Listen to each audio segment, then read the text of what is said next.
Welcome to the Slop Temple. We pray this video helps. You start by verifying account consistency and app basics so changes apply.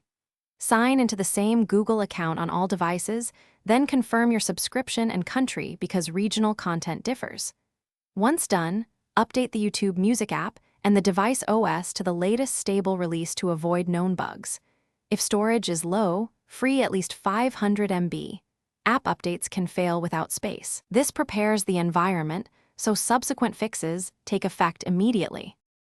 Now you reset the app and isolate network issues to remove corrupted local state. Clear the app cache first, and if problems persist, clear app data. This removes settings and forces a fresh sync. Next, restart your router and test playback on mobile data to rule out ISP or DNS problems. If streaming improves on another network, adjust DNS or router co-s, otherwise reinstall the app. Reinstalling last ensures corrupted files are replaced without losing accounts. Finish by forcing a full sync and validating system settings so the service authenticates correctly.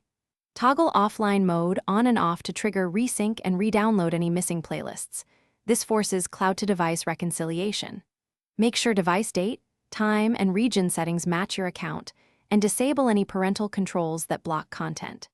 If issues persist, capture logs or screenshots and contact support with exact steps to reproduce. This speeds resolution and helps engineers identify server-side versus client bugs. Thanks for watching. Consider subscribing if we helped you.